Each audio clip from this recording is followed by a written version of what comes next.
Okay, we're live. Okay. All right. Hello, everyone. Hi. It's, me and my dad are here. So, for those of you that don't know, this is my dad, Joe. Hi. Let me just go to my channel to check on your guys' comments. So, turn down the volume. All right. So, hello, Steve. Hello, Ozzy. Hello, Tyler. Hello, Irish lads. Hello, Ella. I could have sworn there was more people in the chat. Oh, there's Kevin. Hello. And we'll wait for people to kind of pile in. What is this? Oh. All right. Yep, I thought it would do that. My friend Steve says, "Hi, Joe." Hi. How you doing, Steve? This is the Steve that's, like, you know, ocean liner expert stuff. My other friend Steve is the one that built this. Yeah. Let's see. Hi, Mike. Hello, Moonzer. So, yeah, I know you guys have been... Doc is here again. Hi, Dad and Alex. Dad, Memento Mori by Depeche Mode was just released. It's an amazing album. I haven't heard it yet. I haven't bought it, and I am waiting for it to come on Spotify so I can add it to my list and take a listen to it. But I have heard 3 or 4 singles of it, and I am actually quite liking it because it sounds a little bit more like their older stuff. So the last 3 albums, I wasn't a big fan of them. They're kind of slow songs. I think they felt like maybe they were older, so they felt like doing slower songs. I mean, I went to their last 2 concerts, and I thought the last 2 concerts were a little bit not as well as their previous ones. I mean, I've been seeing them since 1988 at the Rose Bowl. I'm in the video also, and if you ever see it, I'm in it. It was kind of funny that my friend spotted us, and it's funny to see me. But yeah, I mean, I like this album. I like these songs. The songs just feel a little bit better. They feel danceable too. They're kind of like songs that you can dance to. The other songs from the previous albums, again, they weren't danceable.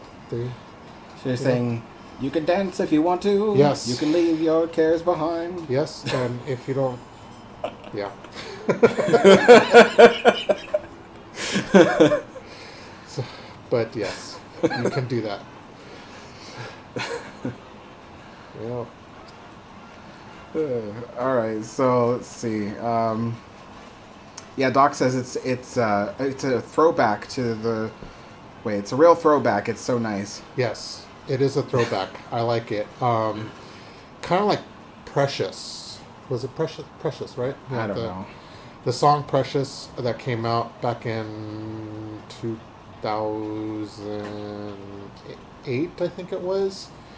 Yeah, that one. It's a throwback, definitely. You're right, but I like it better, and I can't wait to hear the whole album. But I did get my Cure tickets for Seattle, Washington.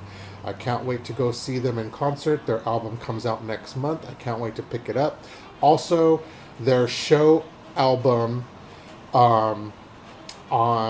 it's going to be a picture disc, so it's being re-released and remastered, and can't wait to pick that up also.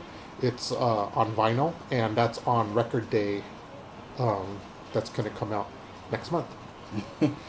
So Steve says one of the first CDs he ever bought was Depeche Mode Violator. Oh, yeah. Yeah, that's a good one. Funny story. Actually, Richard Blade just talked about it on XM Wave last week. I went to go to that signing at Tower Records in LA. I remember my friend and I driving. While I was driving, he was a passenger. Dun-dun-dun.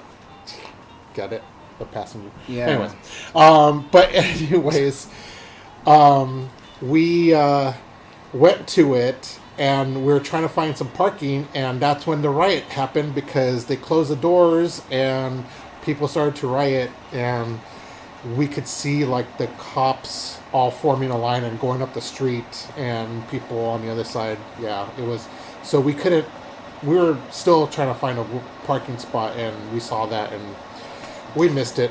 But I had a friend that had the door shut on him. He was like 2 people away from the door, and they shut the doors. And yes, he didn't get his album signed either. But that was a great day. Yeah, Doc says Precious and Judas are my favorite songs. Oh, yes. I like But Not Tonight. That's one of my favorite songs. And I like Strange Love. Strange Love is one of my favorite songs. But I like Strange Love, the maxi mix version. I like that version. So.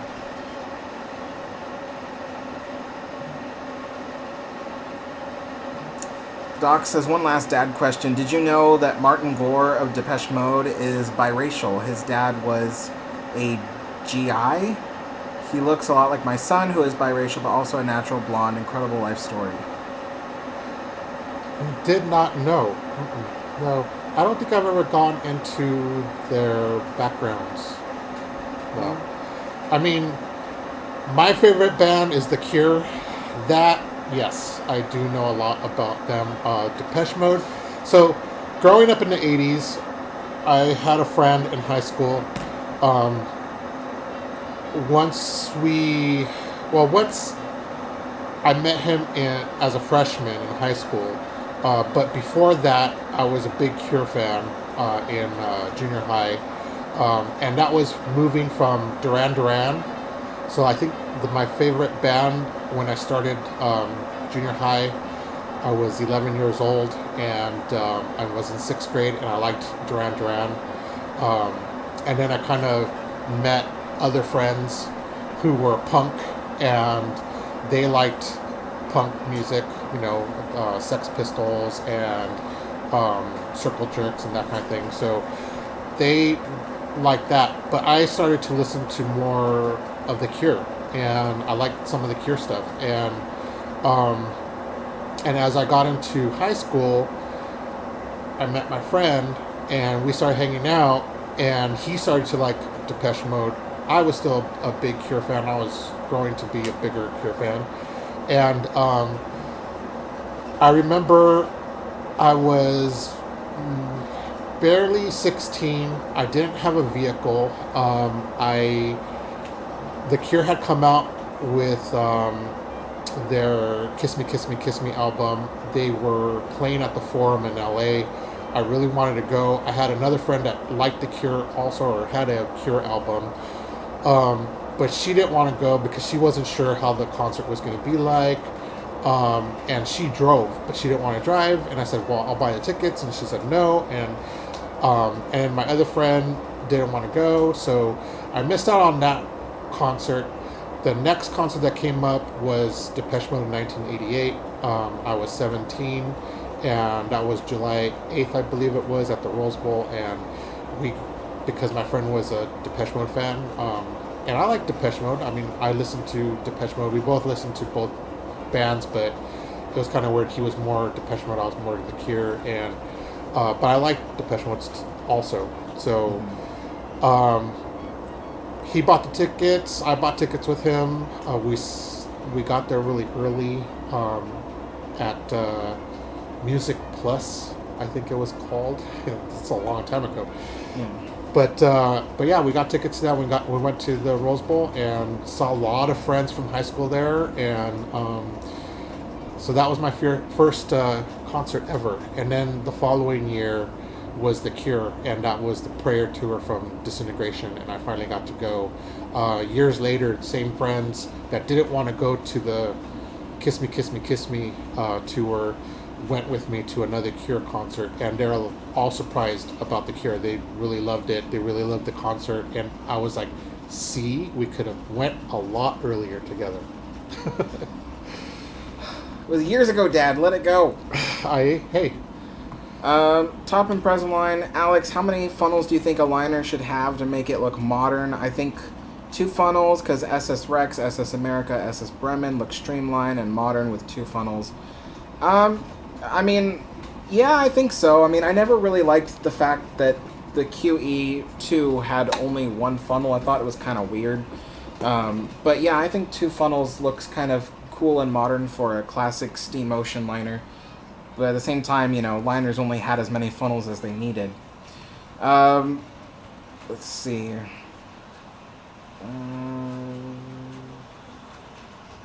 Ron says hello, and Ron says, I love the Cure, have met all the guys. Robert Smith is so down to earth. I'm glad that you met them because I went Here, you're going to empty out half and empty out half. All right.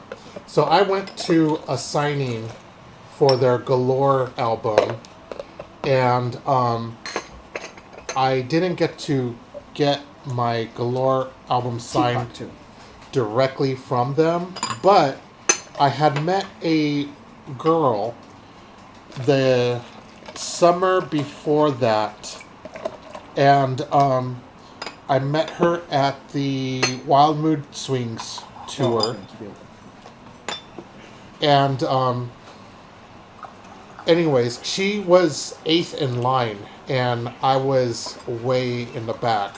And she asked me if she wanted to get my album signed. She would do it, and I said yes because I'm way in the back, so I'm still going to try to get it. I bought 2 CDs, so I gave her 1. To sign, just in case I couldn't get it signed, and luckily enough, she got it signed, except for Simon. Simon, she said that she didn't want to bug him because he was talking to somebody, so Simon was the only one that didn't get it signed. But I'm glad she did it because the same thing happened with The Cure as it did with Depeche Mode for Violator. Some dumb guy decided to climb the CD racks and stand on top of the CD racks, and because of that they closed down the signing, and so I never got to go in and meet Robert Smith or the rest of the band, but that girl got my CD signed and I was very happy, except that I didn't get Simon's autograph, but I do have a postcard that has the whole band on the postcard signed.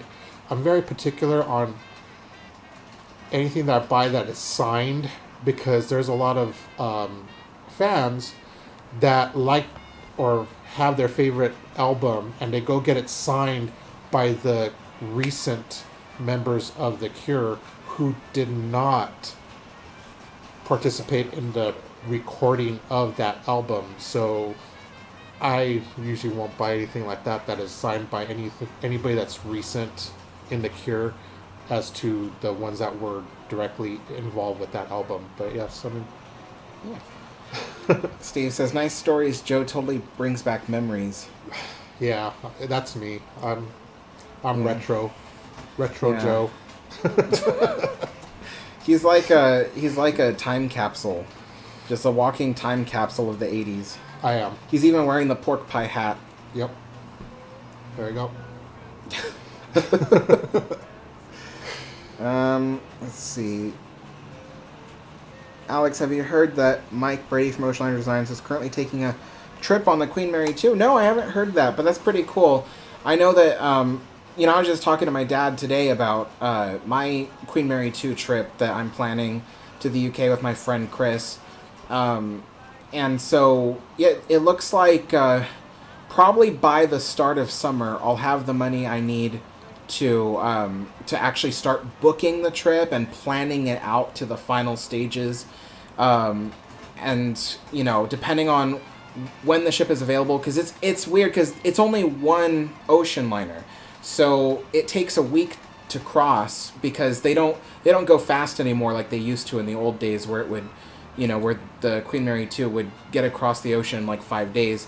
They stretch it out now because that's kind of what people want. And so now it takes about 8 days from when it leaves New York to when it arrives in Southampton and unloads. And so because of that, when we get from New York to Southampton, we would have to wait for the ship to come back to pick us up because we have things to do we want to see in the UK. So we'll probably be in the UK and Paris and Northern Ireland, well, which is part of the UK, for about 2 weeks because it has to go back to New York, then it has to come back to Southampton, and then we'll catch it from there. But not all the voyages are exactly like that. Sometimes it comes to Southampton, and then it goes for a quick cruise up to Belgium, and then comes back down to Southampton before it goes back to New York. So that would mean that we would be stuck for a third week in the UK, and that might exceed our budget. So we have to plan it out very carefully to make sure that we're catching a crossing that is 2 weeks between instead of 3 weeks between. Because that extra week, you know, first of all, he's got stuff to do. He can't just, you know, be gone an extra week.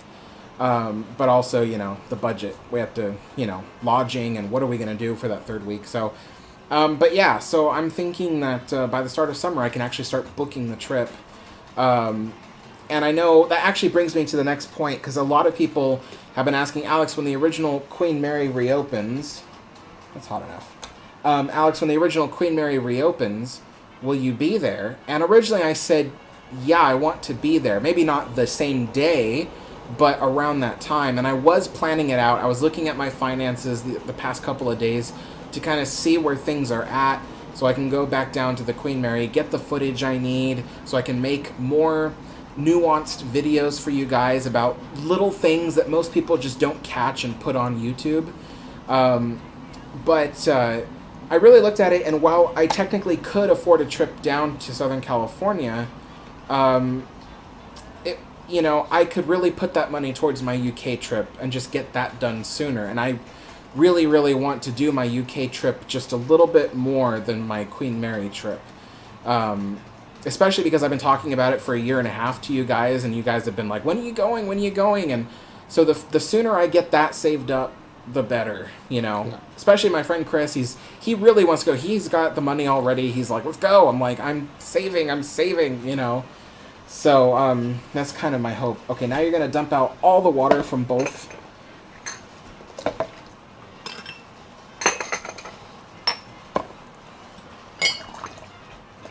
So I just wanted to let people know that I won't be there when the original Queen Mary reopens to the public, or even after. Probably not even this year. I mean, it really depends on how well the channel does this year. If I have excess money in the budget, then I can do that. Here, you go ahead and fill that up there before it gets too...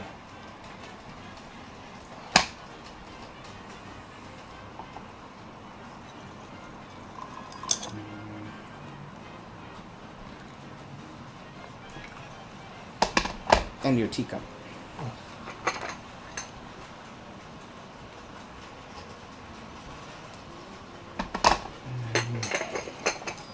Put this in. Can you put the lid on? Yep. And then I'll watch 53 for you. Okay. And then this one.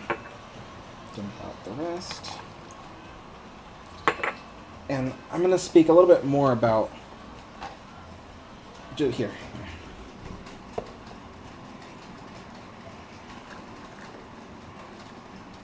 Okay. There we go. Now we won't need that anymore. Alright. So you're going to speak up about what? About the Queen Mary reopening, the original Queen Mary reopening. There's some news to talk about. You know, a lot of people are probably going to be wondering. So, I am going to make a video about it. But not today. So I don't know if you guys saw. You guys can look on the community tab of my channel to get the latest news on the Queen Mary before I can even make a post about it. But basically, so on March 28th, which is in 2 days, you can start booking tours on the Queen Mary. I think the first tours take place on April 1st, and then after that, you can start booking tours for all of those days and all that. So the ship technically reopens April 1st. but you can start booking March 28th. But the hotel portion of the ship will not reopen until May 12th. So those of you who are looking to stay aboard the ship would have to wait till at least May 12th. And so right now, if you want to book a tour, this is where it gets kind of crazy. If you want to book a tour, you have to go to their Facebook page, the Queen Mary Hotel Facebook page, and then they have a post that they did yesterday, and on that post is a link to how you can book a tour. Now, if you want to book rooms, you go to the Queen Mary Hotel website, and you can book rooms through there. And so, so that's how to do it. So I want everybody to know that don't expect that even on May 12th, 100% of the ship as it was will reopen, because they did kind of have to start from an all-new crew. When the ship closed for the pandemic, a lot of the people were let go. And when they were planning to reopen a couple months ago, they had plans in mind to contact people that used to work on the ship and bring them back. But of course, it's been 3 years. All of them have, got different jobs, different careers, different life now. They're kind of starting from scratch. And especially since they no longer have an overhead company and stuff, now it's the city who is operating the ship through Evolution Hospitality. But so I would just say, like, if there might be a few restaurants that are still closed, there might be a few shops that are still closed. As far as I know, so far there are only 3 tours operating. I think they used to have at least 5 tours in total. So there is going to be limited capacity for stuff right now. I know that when they start opening the hotel rooms, I think only 100 rooms are available. There might be a little bit more than that, but things will come online through the summer, and by fall the ship should be fully reopened to at least how it was before the pandemic started. Some people are wondering, will there be new exhibits? They have not announced any new exhibits. But that being said, they have announced a few surprises. They said, they announced that there will be surprises. They didn't announce what the surprises were, because it's a surprise. But, so they said there will be some new surprises on the ship, and I'm kind of interested to see what that is exactly. But, even Steve will tell you that, we've heard word from people who've been on the ship who say, it looks a lot better than it did when it closed. It's been really well taken care of over the last year of refurbishments that they've been doing. And when it comes to the paint job of the exterior, the city of Long Beach has stated that the ship will continue with various paint jobs through the summer. So it won't be done all at once. I know you might get there might be some chipping paint on the outside of the ship, that kind of thing. But it is slow going. The people that are working on it is not a private contractor. It's the Public Works Department, which is kind of interesting when you think about it. Like a Public Works Department refurbishing a ship. That's kind of interesting. But, so just don't go with extremely high expectations. It is a slow project. It is a city, after all. Cities take time to do things. So, but yeah.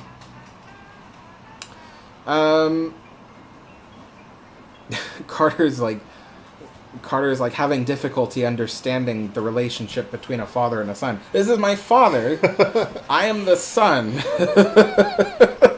He's like, father and son? Father? Alex's son? I'm like, and the son. He's the son, I'm the father. Yes, the father, the son, and the spiritual people in the camera. All right, so Doc says, Alex, my corporate travel booker was not able to book me a room on the Queen Mary yet. Trying to get a lecture tour scheduled. They suggested calling back in June. Oh, it's time for your tea. Calling back in June. That's weird. I I would, Steve in the chat, he's already booked his room himself, so I would go on the website and just book your room, unless the room you're looking for is just not available. But there have been people who've already been booking rooms, so it should be possible. Yeah.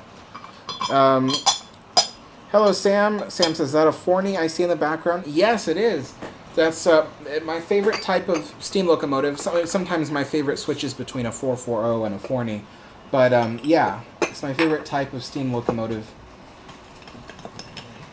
So, let me just give this a quick stir.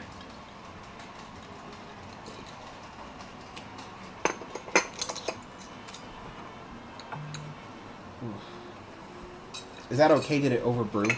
No, that's good. Okay. I like my tea a little dark, so. Steve says, could be brothers, though. No, Steve. No. I am not that old.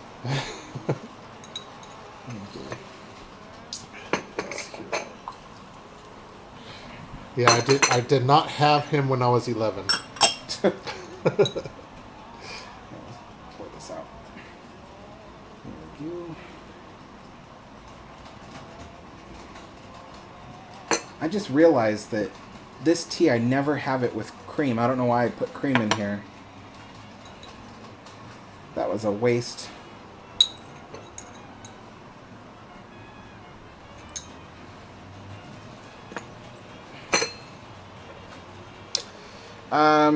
Okay.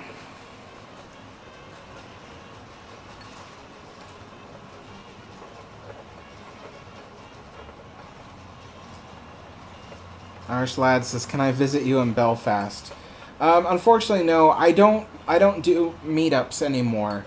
You know, I hate to say that, but the thing is I do get death threats. I get threats of harm, like people want to hurt me. So because of that, I don't do meetups anymore because I never know who is showing up and for what reason. So I never tell people where I'm going or when I'm going. If I do tell them where I'm going, I never tell them when. So like, you guys probably won't even hear that I've gone to the UK until I probably even come back. So, so things like that. You gotta be really, I've told my dad, like my dad wants to start a YouTube channel. I told him, like, you gotta be really careful. You can't tell people about anything, where you're going, where you're gonna be. If you tell them where you're going, you can't tell them when, you know, you can't be specific, so stuff like that. You gotta be really careful in this day and age.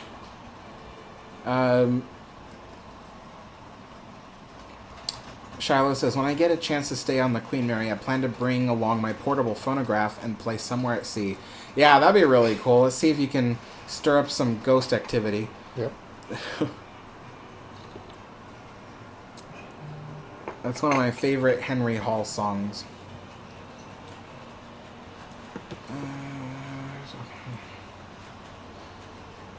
Steve says, as long as the OB is open when the hotel opens.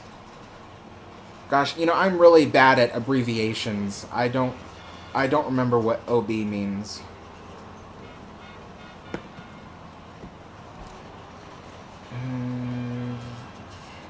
Ozzy says, how's the weather today? Weather's pretty good. It rains on and off. It's partly cloudy, kinda.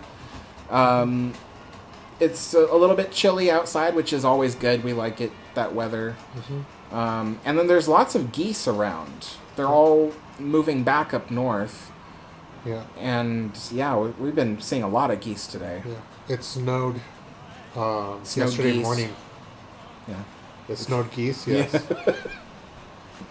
Yeah. Yeah, it snowed yesterday morning. Yeah. I saw it snowing right before I went to bed because I looked outside and there was like a little layer of snow building up, lots of big snowflakes, but then I slept in, and so when my dad had gone to work that morning, he saw the snow layer.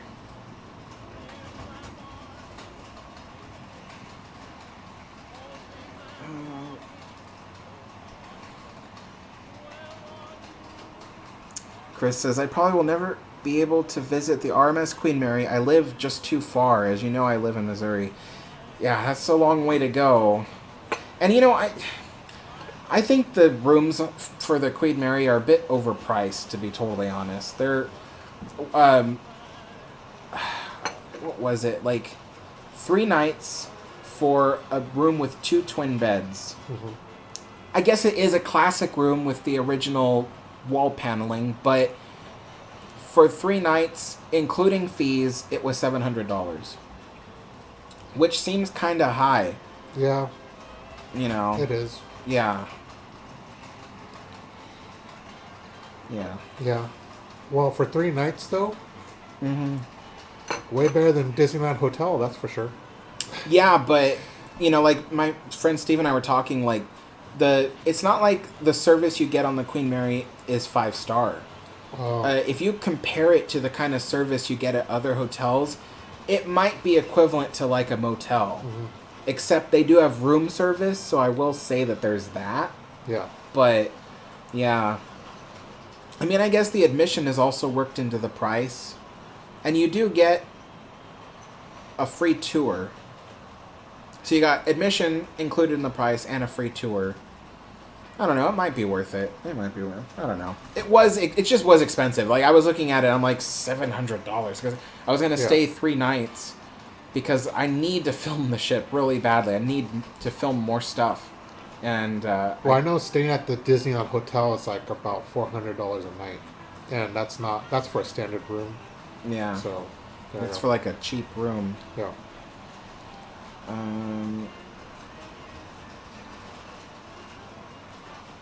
Windsor says, I want to bring my dog to the Queen Mary because they allow pets. Not on the original Queen Mary. I think you mean the Queen Mary 2. When you take a voyage on the Queen Mary 2, they allow pets because you can rent a kennel. It's not cheap by any means, but you can. But on the original Queen Mary ocean liner in Long Beach, they don't allow pets.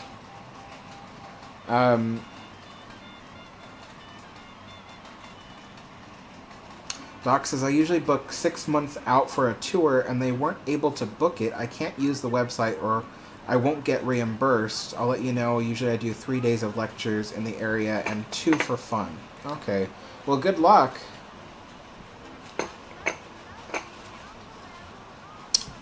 Nathan wants to know what your favorite 80s action movie is. My favorite 80s action movie? Well, we just saw again for the millionth time Raiders of the Lost Ark. So we saw that last night. That one's a good one. Another 80s action movie. Terminator. That's a good one. You like Terminator? I like Terminator. Yeah. Oh, wow. Yeah. I remember going to Terminator 2 and watching that in the theaters, and that was like a big event. I like Aliens and Aliens, the second movie. I really like that. The first movie, I do like it, but I like the second one better. I think it's because of the Marines and it's more action-packed kind of thing. So, yeah. Mm-hmm. Let's see. What else? What other movies came out in the 80s that were action-packed? Let's see here. Empire Strikes Back, Return of the Jedi. I remember going to both of those to go see them at the theater. Ooh, Gremlins. Gremlins, yes. Uh-huh. Well, so with Return of the Jedi, I actually stood in line. I wasn't that far from the start of the line. Met some people. I sat by myself in a theater full of people because I went by myself, and it was great. I liked it. It was a great experience. Empire Strikes Back. I didn't go the first day it opened. I did go with my mom, my sister, my cousin, and we went probably 2 weeks after it opened, I think it was, and watched it, and it was awesome. I liked Empire Strikes Back. So, yeah. Peanut Brutta.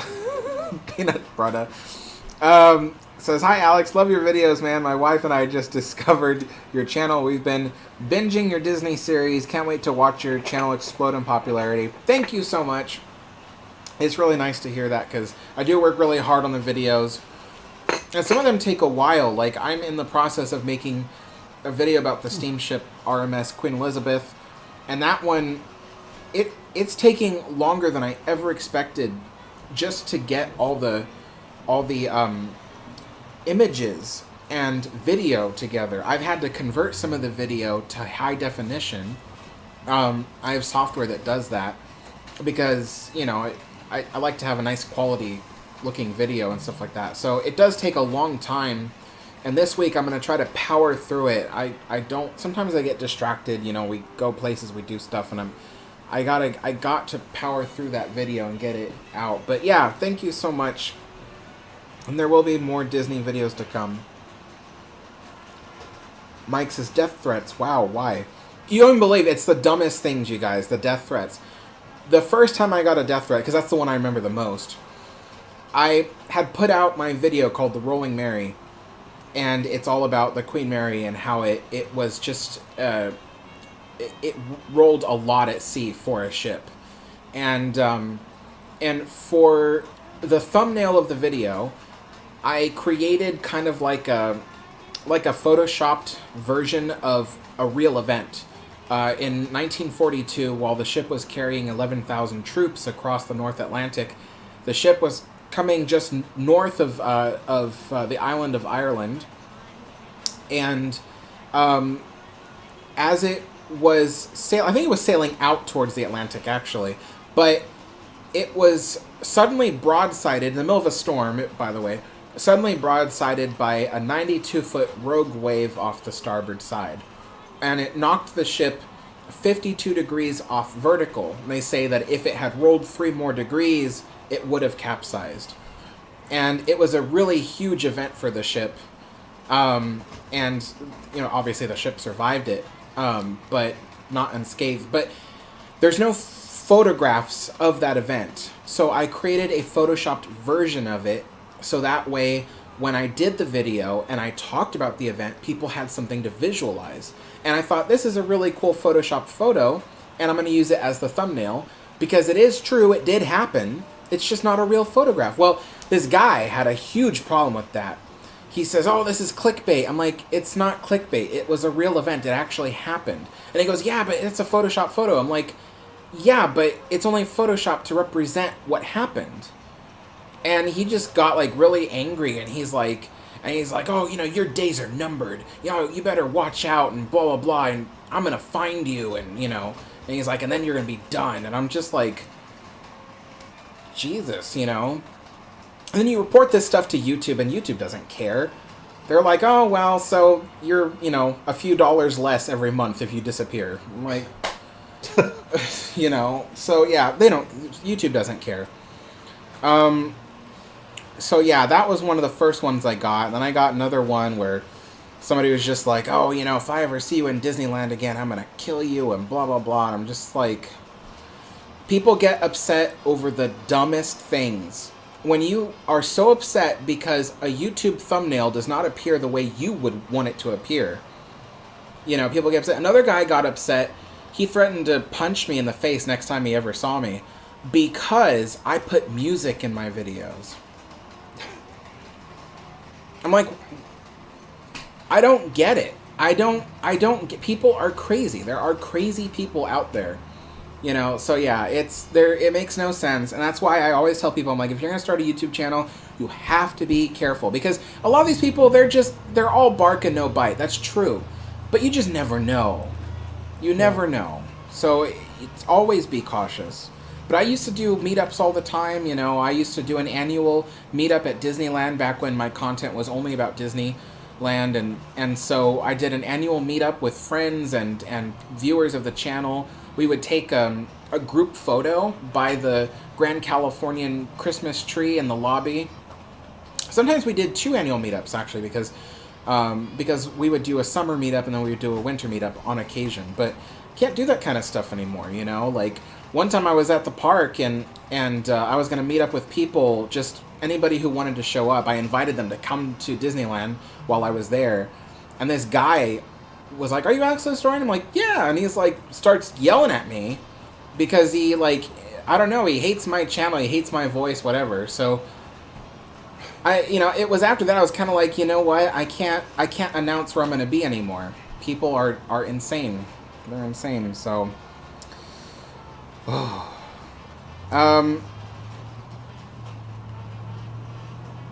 OB means observation bar. Okay, Steve. Yeah. I'm bad with abbreviations.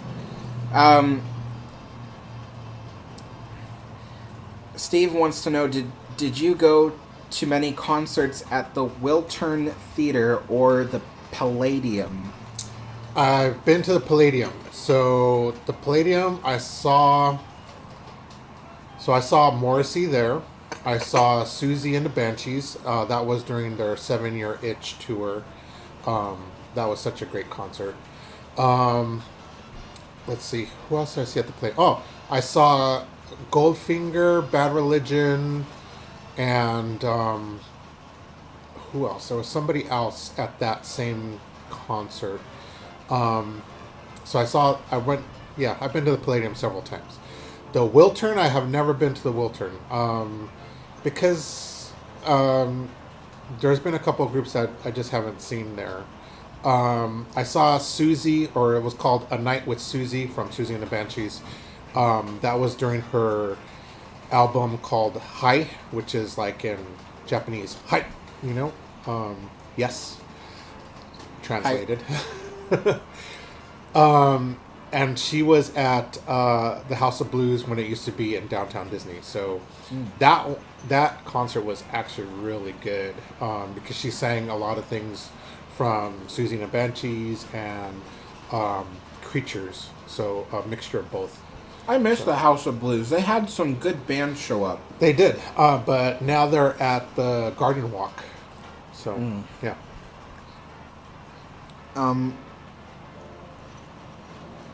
Ozzy, thank you so much. Congratulations, Alex, for hitting 41,000 new subscribers. Well done. Cool. Awesome. Very good. Pretty nice. I heard a lot of channels blow up after they hit 40,000, so I'm kind of like waiting for them. Like, let's see what happens.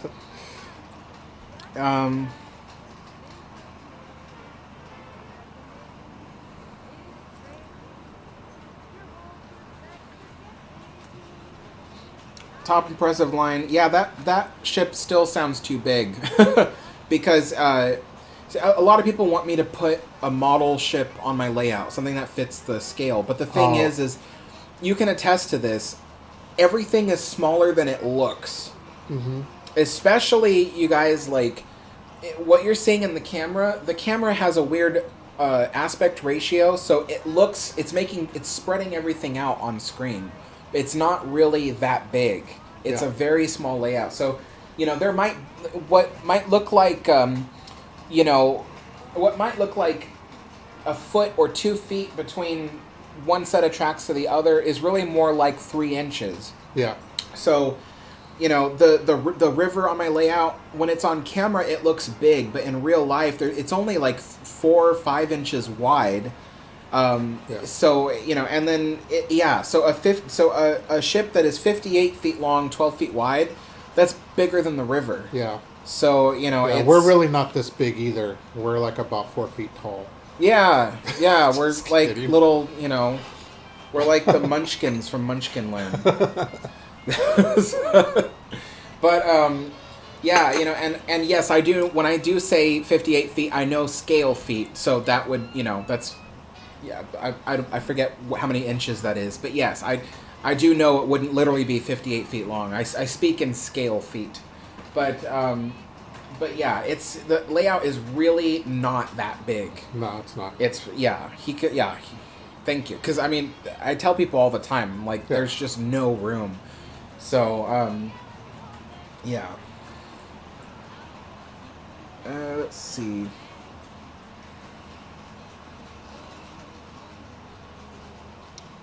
Someone said Star Trek II Wrath of Khan came out in the 80s. That's right. Yes. Now, funny story about that, because I remember my parents taking me to go see that. It was a double feature.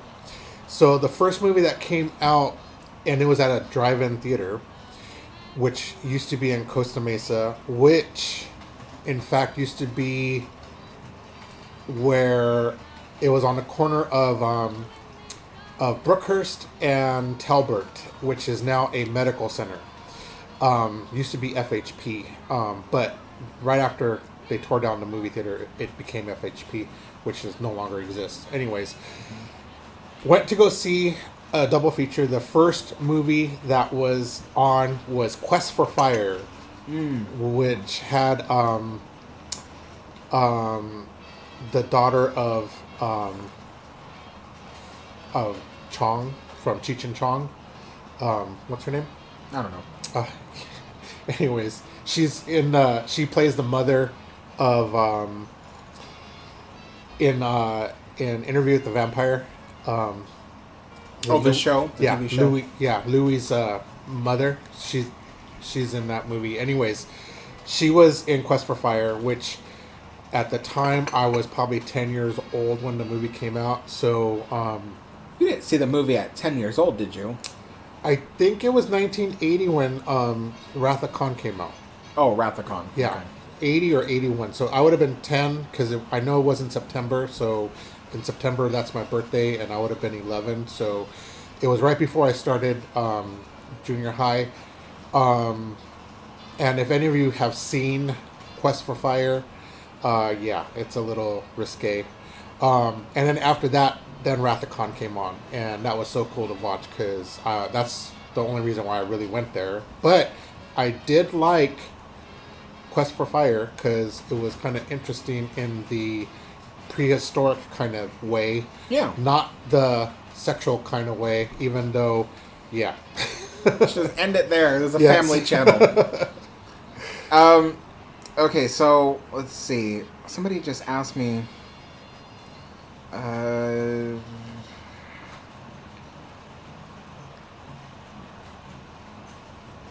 Oh, Carter says, Alex, are you going on a ship to go to Belfast? So to get to Belfast on my UK trip, we're going to take a plane. The reason why is because if we wanted to take a ship, we'd probably have to be in, like, Liverpool. And while I would like to visit Liverpool, we just won't be in the area. You know, we really looked at it. And honestly, the only cities we have the ability to visit on an efficient schedule is Southampton, because we arrived there, London, Bristol, Belfast, and back to London for our trip to Paris, because we take the underground tube or whatever, or a boat, or I don't know, whichever it is. But anyway, so we will be actually flying from London to Belfast and then back. But we're going to stay a night in Belfast. I told Chris, I'm like, I want to stay a night at the Titanic Hotel, which is the former administration / planning building for White Star Line.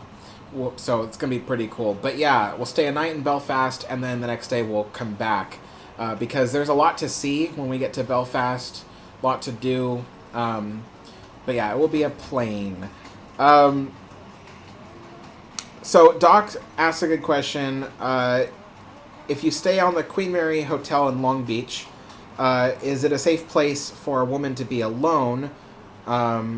So, yes, if you're going to stay on the ship, it is definitely a very safe place if you're a woman by yourself.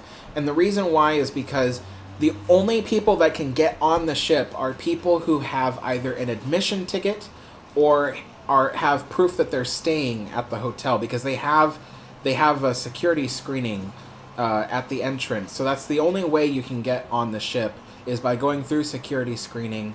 And that means that they have identification, or at least minimum identification, for everybody that is on the ship. And like Steve said, during the daytime, downtown is okay, but, Yeah. you wouldn't want to be there that much night. at night. Yeah. Unless you're at the really touristy section near the aquarium. Yeah. Yeah, then that area is kind of okay to be at night. And stay there. Stay, like, in that area. Anywhere You venture beyond out, or yeah. east of the city, you do not want to go in there without somebody knowing the city or with multiple people. Yeah, it's. I mean, I've been there. I've gone to clubs there in Long Beach, and for me, I mean, nobody bugs me because I'm, you know, I am who I am. but but yeah, I wouldn't recommend going by yourself anywhere east of the city because it is kind of rough and Yeah. you might get mugged. You might get bothered by homeless people. Just different things. Yeah. So, But yeah, otherwise, if you stay in the really touristy section, you'll be fine. And then I was also mentioning that I don't know if they're gonna bring it back, but they did before the ship closed. There was a free shuttle service that took you from the main tourist section of downtown directly to the Queen Mary and back. So it was a little bus. It was like a little red bus. Well, I say little, but it's like it looks like a big bus, but like they cut it in half, and so it's like shorter. But it's a short bus. yes. Ba-dum-bum. So, but yeah, it was a free shuttle that took you to and from the Queen Mary. If they still have that when the ship reopens, which I'm sure they will, then that'll be an easy way to get from the Queen Mary to like where the aquarium is, and then that's where all the little shops like the Bubba Gump Shrimp Company and all the restaurants all that stuff is there. They have a Ferris wheel. So yeah, it's a nice place too. That it area, is. Yeah, it's a nice it. place. It's great to walk around and look at the shops if you want to go window shopping or actual shopping. I mean, it's awesome. If you are not from Southern California and you're not from the state, then and you want to go to like LA or you want to go to Beverly Hills, it's spread out. It's very spread out. You do need a lot of time to go to those places. You need a lot of time to go to Hollywood. You need a lot of time to go to downtown LA. You need a lot of time to go to Beverly Hills because it's not in the same area. I mean, the movies make it look like it's in the same area, but it's not. It's spread out. I can't remember what movie, but there was a movie that it showed like the characters literally like running from one place to another. I'm like, you can't run there. I'm like, that is so far away. Yeah. It was just one of those like movies where people are getting away from the bad guy. Yeah. But yes, it is very spread out. So if you ever want to go and visit different places, make sure you have the time. You research where you're going. If you have friends, even better, because they'll tell you where to go or they'll go with you. It's always best to go with people. If you're going to be going by yourself, make sure you do it during the daytime. LA can be kind of rough also.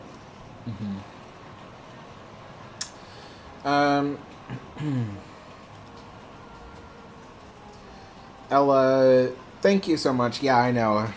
It's craziness.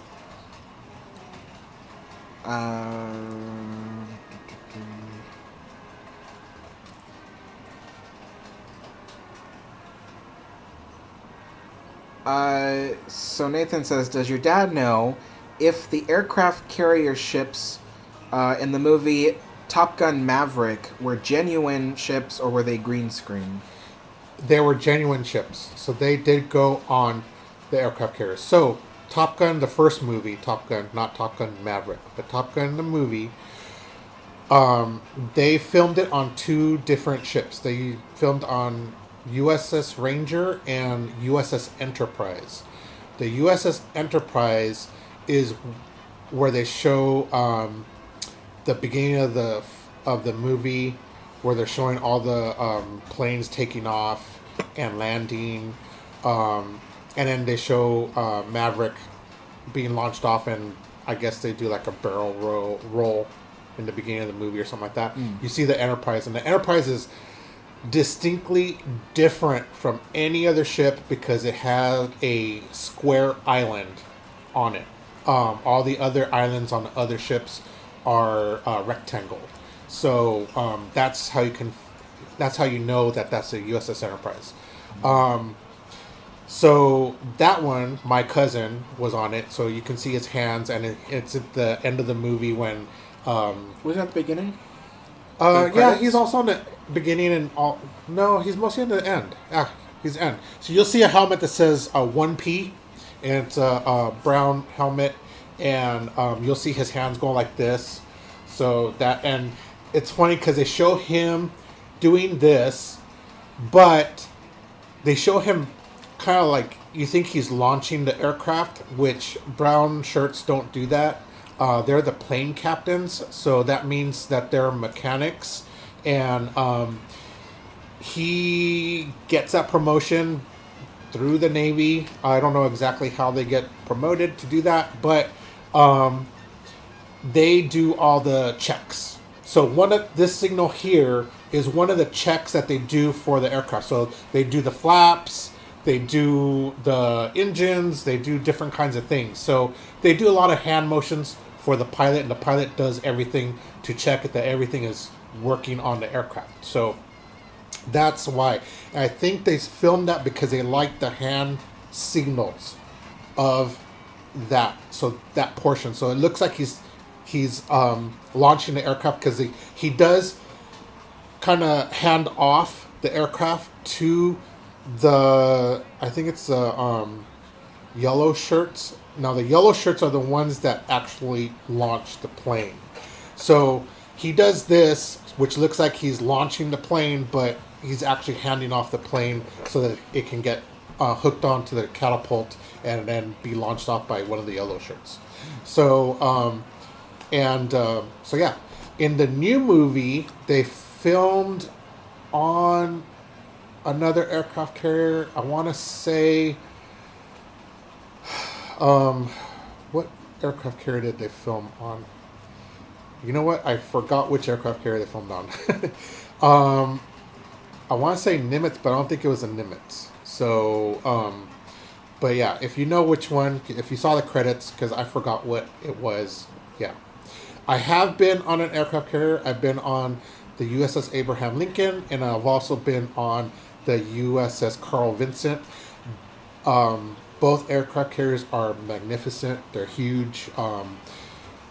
For the USS Carl Vincent, one of my other cousins was a nuclear engineer on there, so he invited me. That's when Alameda Naval Station was still open in the San Francisco Bay, and he invited me to go up for a tour. So they were doing a tour for the families and friends, and they sailed the ship outside 50 miles outside San Francisco, and they had a air show also out there at sea, which was really cool. As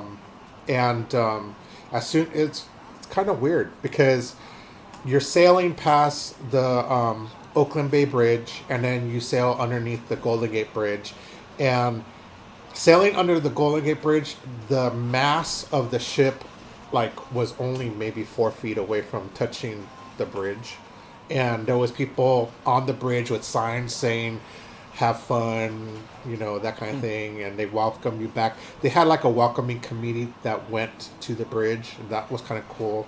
As soon as they passed the bridge, man, USS Carl Vincent just took off, and they announced everybody that was on the deck. They said we suggest that everybody go down beneath into the hangar bay because they had refreshments and band, and they had cheerleading squad, that kind of thing. That school band also. They had a little show, but they wanted everybody to go down under the deck because as soon as they took off and passed Golden Gate Bridge, man, I think the ship was going faster than 35 knots because the few remaining, which I was one of them included, was basically walking at a 45-degree angle off the deck to get to the side of the catwalks to go underneath, and it was tough to walk. So yeah. Wow. Let's see. Daniel says, have you heard of the USS Hornet? Yes. The USS Hornet is in San Diego. It's parked there. Wait. No, that's Midway. USS Hornet is in San Francisco. But yes, I've heard of it. USS Hornet was in World War II. They actually, that was the ship that launched Doolittle's B-29s or B-25s off the deck to bomb Tokyo, and then they continued to China. That's where they ditched the planes, and some of the pilots and crew got captured in China by the Japanese that were in Manchuria at the time. So yeah.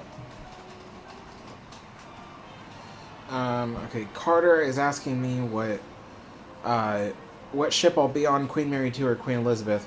I will be on the Queen Mary 2. Only the Queen Mary 2 does the transatlantic crossings. The Queen Elizabeth ship from 2010 is only a cruise ship.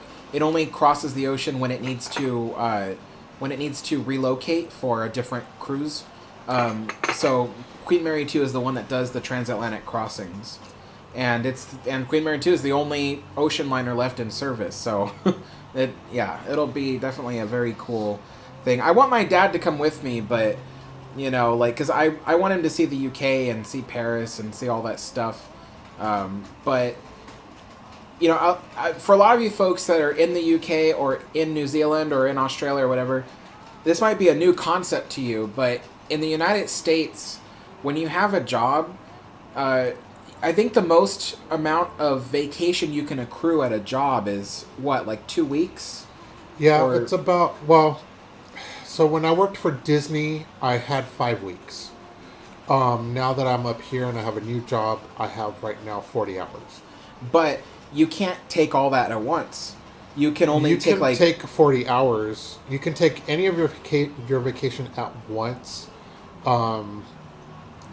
But yeah, that's how many weeks would that accrue to? Like, if you were to take it all at once, how much could you possibly... If I got 40 hours, that's 1 week. That's 1 week? Yeah, 1 week. So there are people who live, like, in the UK and Australia and New Zealand. They can take a month off of work. Yeah. They can just, cash out all their accrued vacation and go all at once. But here, we only get up to a week for most jobs. Yeah. And so it's for that reason that, like... he wouldn't be able to go on the vacation with me, and so I think, like... Well, as of yet, won't be able to go on vacation with you. Yeah, well, we'll see how things go. Yeah. So, yeah. But I would like him to go with me, because it'd be fun. Like, I actually like going places with my dad, So, yeah.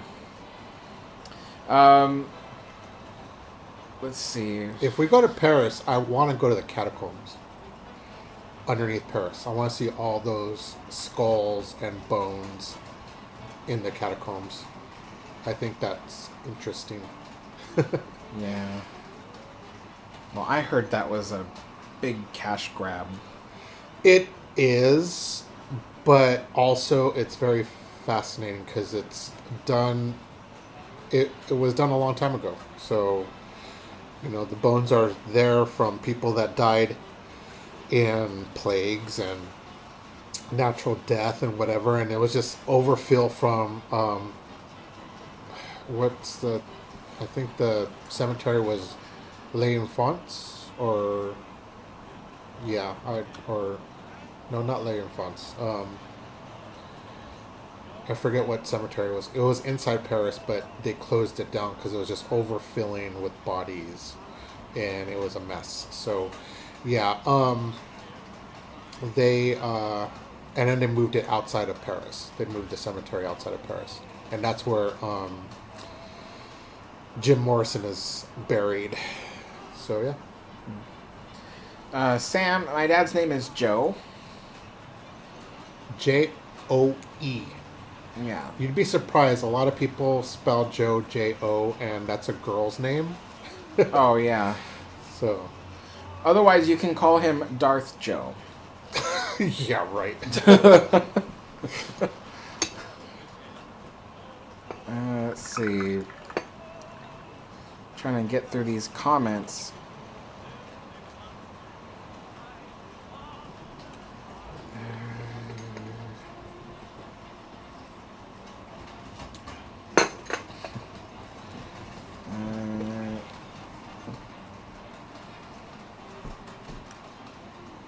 Ozzy, thank you so much for the donation. It's USS Theodore Roosevelt and Abraham Lincoln and Top Gun Maverick.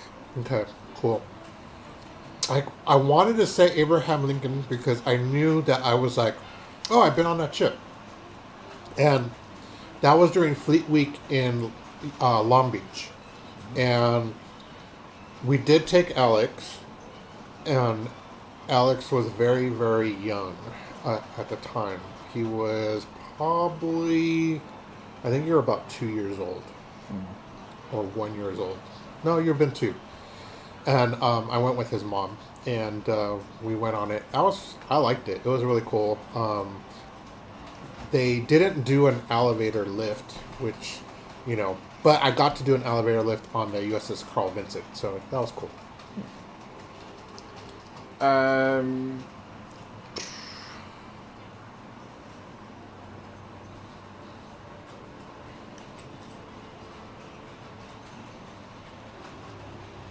Dino says Queen Elizabeth and Victoria do have some strengthening to their hulls, but are definitely cruise ships. Yeah, they have some strengthening because they do need to cross the Atlantic for a lot of different repositionings, more so than I think most cruise ships have to go through. But they definitely cannot do the same things that the Queen Mary 2 can do. I'll tell you right now. Like, I have seen some...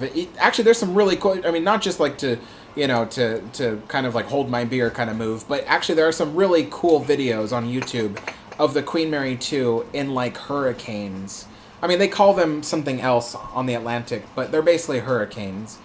And yeah, it is really cool to see that. And the ship is just so steady throughout, and you won't see that kind of thing on a cruise ship. They're just not built the same way. And it's the same way with U.S. carriers. I know that my cousin, when he was on the Enterprise, he would talk to us about like how smooth the Enterprise would go through a storm. Yes, there was some up and down, but not as much, because he would look over the bow of the ship and see the cruisers or the destroyers. So here's the Enterprise going, pretty smooth on the shore, or I'm sorry, on the waters. And then you have the destroyers just basically, he called them half submarines, because they would just go into the water. The bow would go deep in the water, and then come back up. So you'd be seeing this while the Enterprise kind of was like steady. So yeah. And it helps that the Enterprise was so big. Yeah. Yeah. Pretty crazy. There's some really cool photos of the original RMS Queen Mary. With just the if you've ever been next to the Queen Mary, I know that photographs don't do it justice. People get photographs, they go, oh, that looks like a small ocean liner. No, it's a big ship. And from the water line to the top of the bow is at least 50 feet, if not almost 60 feet up above the water line.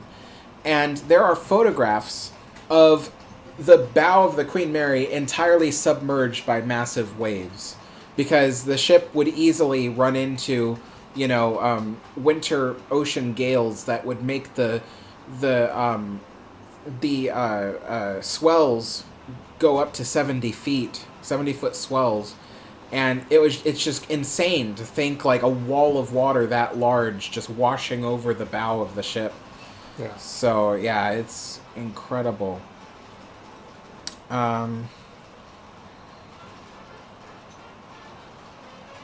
Rena says, definitely go to the catacombs. Paris is great. Right? That's what I'm saying. Doc says, been to the catacombs. Book a tour ahead of time and go with a guide. Yeah, I've heard that. I almost said gun. I'm like, a gun. Yeah. But a guide. Yeah, go with a guide. Yeah. It's totally worth it, especially for a once-in-a-lifetime trip. Exactly. See, you and me right there. You guys are with me right there. Yeah. Carter Usher says, are you going on a plane or a ship? You keep asking me, is it a plane or a ship? We're going on the Queen Mary 2 from New York to Southampton. We're going to spend several days in the mainland UK, and then we're going to take a plane to Belfast, then a plane back to London, and then we're going to take I think, a train from London to Paris. It's a bullet train. Yeah, and then from Paris back to London, and then we're going to go back to Southampton and catch the Queen Mary 2 on the way back to New York. So it's mostly ground trips, with only airplanes taking me from Portland to New York, and then from Belfast to London. So that's about it. Thank you so much, Dino, for the donation. Let's see. Steve says, I got to go aboard the USS New Jersey and the USS Nimitz during Fleet Week at Long Beach. I was a wee lad, though. I would have liked to have gone on to New Jersey. So, yeah. Doc, thank you for the donation. Hidden Mickey over Dad's head. No, that's a Mickey Mouse cake pan. Right there. So, I don't know if you guys know, but, like, you know, if you've ever had, like, a grandmother that collected collectible cake pans, that's what it is. It's a collectible cake pan. And my grandma got it at a yard sale, and she was like, oh, I thought you'd like this. And so she gave it to me, and I actually really did like it. I would never cook out of it, though. It doesn't look like it would withstand the rigors of baking. Yeah. It's very thin. But it is very nice, and I keep it hanging in the kitchen. Dino says gales is the term for storm on the North Atlantic. Yeah.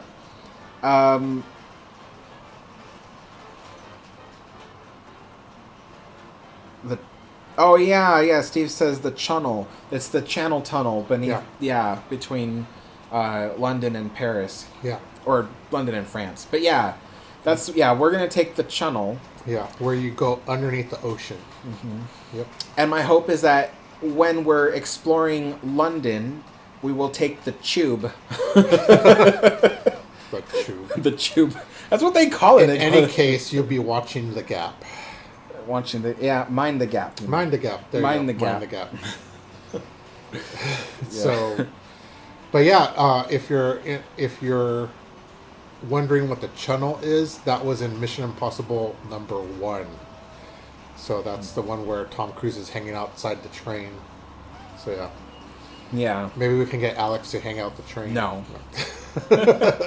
Which is crazy that he did that, because like there's only like a few inches of space between the train and the top of the tunnel.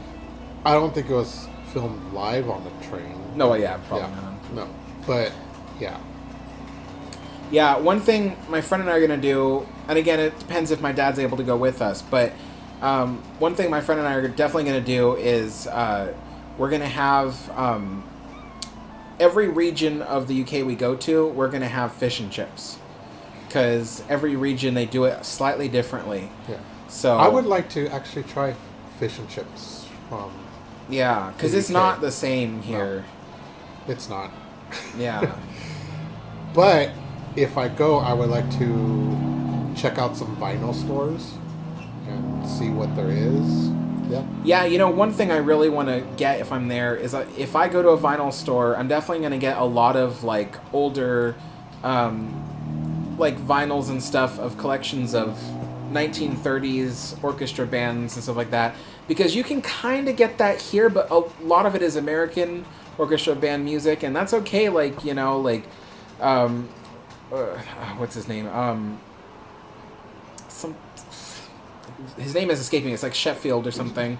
Like he's got good music, but a lot of my favorite stuff is like, in Europe. So it'd be good to kind of see some of that stuff. My dad would definitely get a lot of 80s, vinyl music. If we go to Paris, I would like to go to one of those outdoor markets, because they sell a lot of secondhand kind of furniture and different kinds of things. But they also have like some people sell like turn of the century postcards. I had a friend that had a business, and he was French, or he is French, I should say.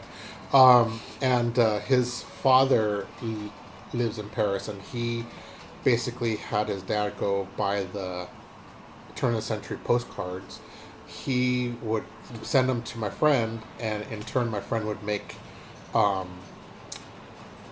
like postcard frames for it, and he would sell those, and Yeah. so Shiloh, yeah, I was thinking of Shep Fields. I don't know why I was thinking Sheffield, but it's Shep Fields is the guy I was thinking of. He's the American band music that I like. Yeah. But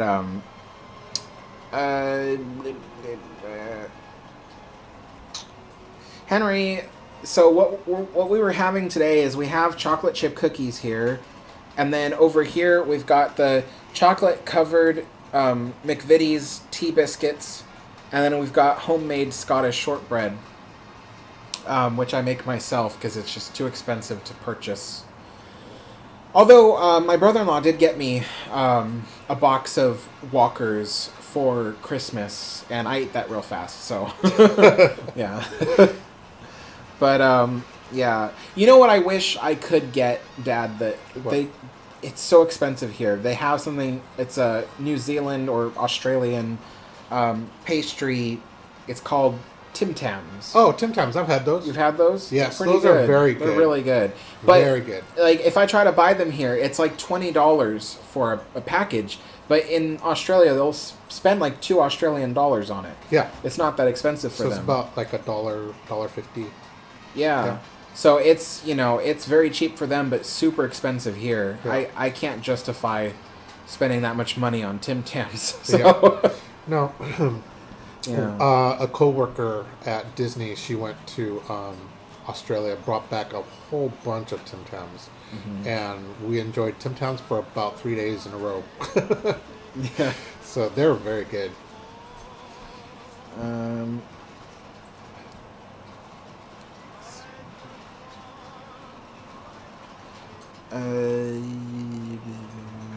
Steve says, "Oh my God, been to Amoeba Music many, many times, especially the old store in Hollywood. Yep. Good place for vinyl." Yep. Actually, kind of funny that you bring that up, because I was looking for vinyl, and I was thinking about some things, and Amoeba just came up into my head, because I've been to Amoeba Records in San Francisco, and of course I've been to the old location that was on Sunset. And for some reason, it just came to my head. I'm like, oh, wait, I can order vinyl from Amoeba Records directly, and I'm sure that they would send them pretty safe over the mail.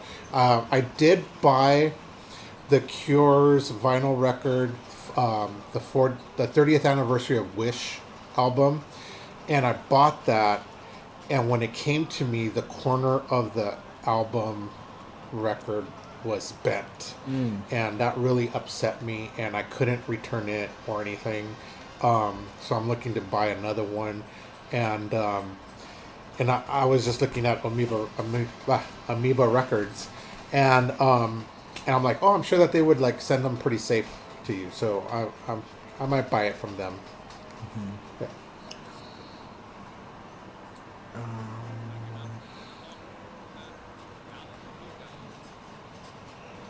Rena says, "I'm a huge college radio station nerd. I play vinyl when I can." Awesome.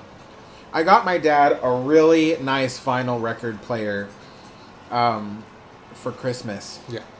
And so eventually when we set up the apartment, then he'll have that. Yeah. I haven't set it up yet. No.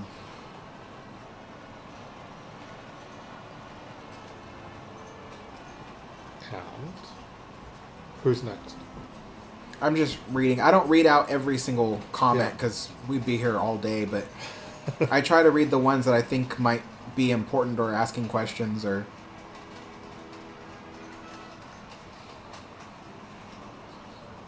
Marty's Train Shed said, "Eating a Tim Tam here now with breakfast." Awesome. Oh, he's from sunny Queensland. Nice. Cool. That's in Australia. Yes. Okay. I know where Queensland is. Okay. Oh yeah, Nathan says try a Yorkshire pudding when in the UK. You know, I will, because I've tried making them, and I mean, I'm a chef. I do know how to make something. When I read a recipe, I can do it, but I got the feeling after I made it, I'm like, I have a feeling it's going to be better in the UK. Yeah. I was like, because I've never had one before, so I had nothing to judge it by. You know, like, when you make something for the first time, and you've never had it before, you've got nothing to judge it against. You don't know if it came out the way it should have. It looks the same, but does it taste the same? So, you know, and then, of course, like, everybody has a pudding with their meal. It's just like, it's what you have. And well, I've had English style pudding with like prime rib at 5 Crowns, actually 5 Crowns in Newport Beach. I've had it there, but you're right, like, is it the same kind of pudding that they have in England? Does it taste the same? Don't know, because I have nothing to compare it to. Because another good example of how you just can't compare it is like when you get fish and chips here in the US. Most of the time it's, you know, deep fried fish with French fries. But in the UK, sometimes they even sprinkle a special type of vinegar sauce on it. And it's not even just vinegar, it's a special sauce that's not even real vinegar. Or if you're an American and you go to New York and you have pizza from there and you have pizza here in California, it's not the same. And I've done that. I've been to New York, and the pizza in New York is just awesome. It's great. I love it. Pizza here in California, we don't live in California anymore, but in California, it's not the same, you know. It's missing something. People say it's the water. I don't know. People say it's the water. Well, there is something to be said. They say that Manhattan water is just amazing. I mean, the same thing with cannolis. I mean, I had a cannoli in New York, and I've had cannolis in California, and they're not the same. I've been to one place in Orange County called Cortina's. So if you're ever like near Disneyland and you want to have like a New York style sandwich or pizza, or you want to go to a deli, I would consider going to Cortina's, and they do have cannolis there, and their cannolis come really close to cannolis in New York. So yes. Daniel says, Alex, in London there is an 1890 ship called SS Robin. I'll put that on my list. Since we'll be in London, we'll be visiting a lot of stuff. Oh, you know what else would be great to try in London? Would be that, what is it? That soft-boiled egg. Maybe you guys know what it's called. It's a soft-boiled egg, and then it's wrapped with meat, and it's deep-fried. It's like, I've seen them. And they look really good. So I want to try that. I also want to have a real, what do you call it? God, what's that? I always say the word, now I can't remember it. It's where you take a beef roast, you cover it in mushrooms, and then you wrap it in pastry. What's his name? Gordon Ramsay's favorite or signature dish. Why can't we think about it? I can't think of it. We talk about it all the time. What is it called? Beef Wellington. Yes, there you go. Beef Wellington. Yeah, yes. I want to have a real beef Wellington in the UK. Yeah. Or a UK style breakfast. Because my friend Chris was like, if you go to, what's it called? Churchill's on the Queen Mary in Long Beach, they have beef Wellington. I looked at his photo, I'm like, that's not a real beef Wellington. I'm like, that looks awful. So I'm like, and then he looked at it and he goes, oh yeah, I guess it does look awful. I'm like, yeah. So, but yeah, I do want to have a real beef Wellington. Maybe we'll go to Wellington to have it. Probably, Just kidding. Or go to one of Gordon Ramsay's restaurants there. Yeah. Carter says, your dad reminds me of Pastor Philip. Is it the clothes? Yeah. I made him wear the jacket because he was just wearing the black shirt, and the thing was the camera, it sees him and it focuses on him, and then what happens is, in order to get the right light on him, it will blow out all the whites everywhere. So I will appear like deathly white, like ghostly white, just so that way the camera can adjust for the darkness of his clothing. So I made him wear the jacket because it just, you couldn't even see the dishes. It was so bright white. So Yeah, I wear a lot of black Yeah, like because black is what I feel on the inside. yes.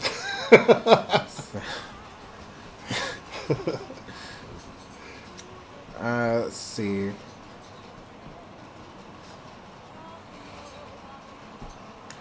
Yeah, don't worry, everybody. I read everybody's comments. I just don't read them out loud. I read only the ones out loud that I think I can answer or speak about, or I think it's important enough to mention it.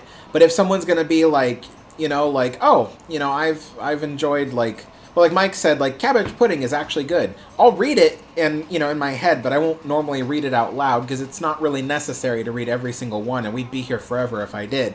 But I do. Scotch egg. Scotch Thank you. egg. That's right. Who is that? Don L? What? What are you talking about? I'm reading it over there. Scotch egg is what it's called. Yes. Yeah, Don L. Yeah. Wow, you can see Don L from there? Yeah, it's called glasses. I have glasses and they magnify everything. So, but yeah, Scotch eggs. Yes, I want to try that. Yeah, I'll try that too.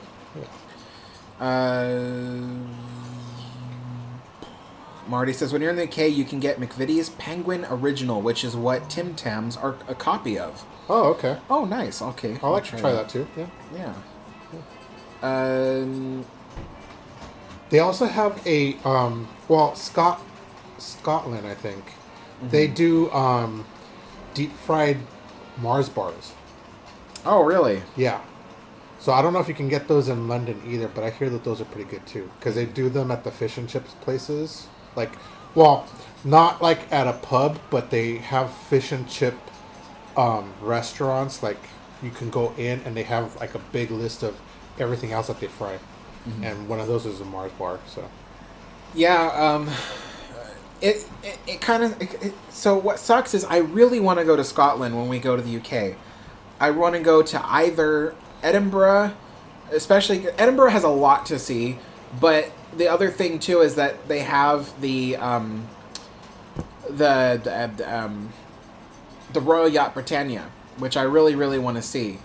And if not Edinburgh, then I do want to see Glasgow, because near Glasgow is Clydebank, where the Queen Mary and Queen Elizabeth were built, and the QE as well. QE2, I mean, was built. But the thing is like when we really planned it out, I mean, there is kind of time for a day trip or two to Scotland, but I talked to Chris, and Chris is the other guy who's joining me. He's got things he wants to do for his channel, and he was just kind of like, he's going along with a lot of the history stuff that he's not really that interested in for me, because he knows I need it for my channel. But if I try to push him to go to Scotland, which is really out of the way from London, it wouldn't be fair to him. So it's kind of one of the things I'm kind of a little bit sad about, because I do want to see Edinburgh really badly. I do want to go to the Royal Yacht Britannia, but it's all about time. It's all about time, and and there's so much, like when we go to each city, like even Bristol, I've already got 6 things lined up for us to see when we go to Bristol, and we're only going to be in Bristol for a day, so we'll be lucky if we get to all 6 of those things. Yeah, because we'll take a 2-hour train trip to Bristol and 2 hours back, and then and then when we're in London for several days, one of those days is going all the way out to the Kempton Steam Museum, which is that's cool. a few cities away from London. Yeah. I actually like their steam engines. I don't know what they're called, but I like the look of it. Mm-hmm. Yeah, the Kempton Steam Museum is actually a powerhouse. Oh yeah. Or it was a pumping house actually. So they pumped the water, which went to the areas near London, but not necessarily in London. But it's basically like the Titanic's engines, but just on land. Oh, okay. And they're huge. They're actually bigger than Titanic's engines. And they still have one running every day, and you can see it. And so it doesn't pump water anymore, but it still works. Yeah. And I think actually both of them are still running. They just only run one at a time. But yeah, so I want to see that and capture film of it running and maybe make a video about that, and then my friend, when we're in London, he wants to see the HMS Belfast, which is a World War II era ship. Might even be World War One. I forget what he said. I think it might be World War II. I think it's World War II era ship, and it's docked there along the Thames. Mm-hmm. When we go to actual Belfast in Northern Ireland, they have the HMS Caroline, which is a World War One era ship. That'd be cool. That'll be really neat to see. Yeah. So there's just a lot of history in the UK. That's one of the reasons why I wish I could live there. There's a lot of history in Europe. Yeah, there is, yeah. Like, I wish I could live in the UK because not only would I be able to make a ton of videos all over the history of the UK, but also it's a quick train ride to France to do more videos there.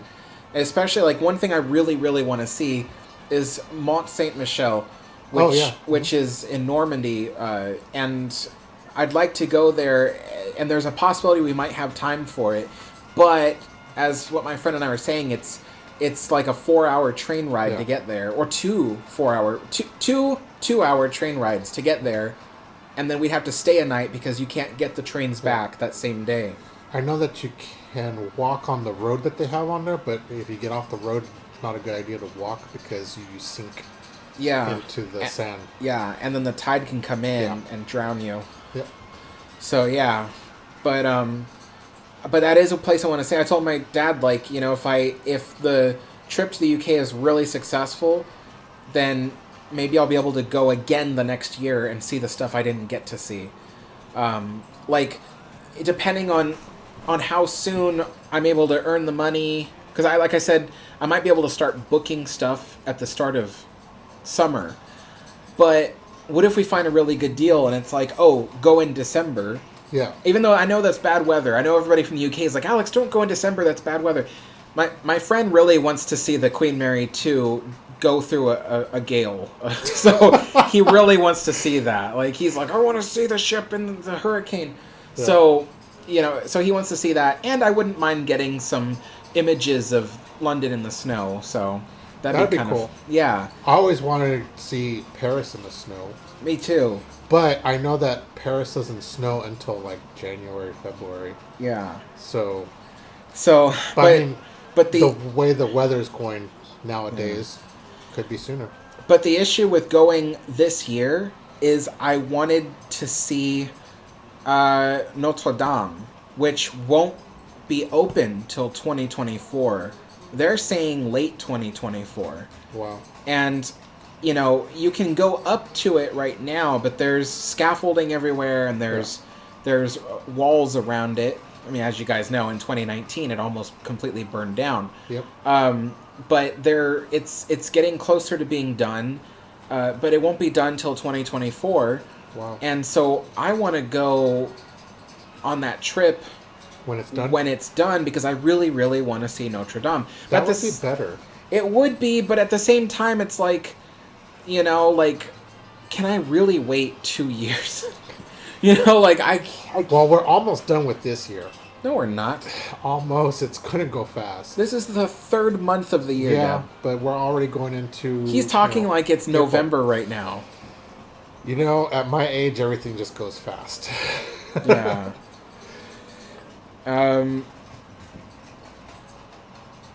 Rena says, I believe you about the pizza, Joe. I had cannoli in Boston from the North End, and it was the best cannoli I ever had. Yep. See? She knows what I'm talking about. Dino says, your Mickey Mouse cake pan might be a Jell-O mold. It could be a Jell-O mold. Yeah, that's a total possibility. Marty says, you should try some real pork pies. That's in the UK. Yes. I want to try a pork pie. Or a meat pie of some sort. Meat pies. That'd be good too.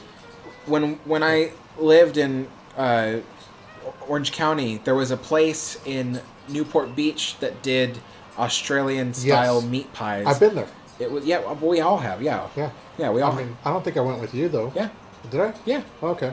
Cool. Yeah, and it was really, really good. Yes, it was. I didn't think so. Like, everybody is, talks about like how, the people in Australia don't have good food or whatever. But that was a really good meat pie. Like I expected it to be like beef stew in a pot pie, but it was not. Yeah. It was really flavorful. And the owners were from Australia. Yeah. They had moved to California. But yeah, their meat pies were great. I like them. So yeah, when I go to the UK, meat pies definitely. They have really good food on the Queen Mary 2 in the they call it the Golden Lion Pub. It's a pub aboard the ship. Oh, okay, cool. And they have really good food there. I know that Paris has really good food. Yeah. I can't wait to go and sit in a cafe and watch people walk by and drink an espresso and have a baguette with butter. That would be awesome. Yeah.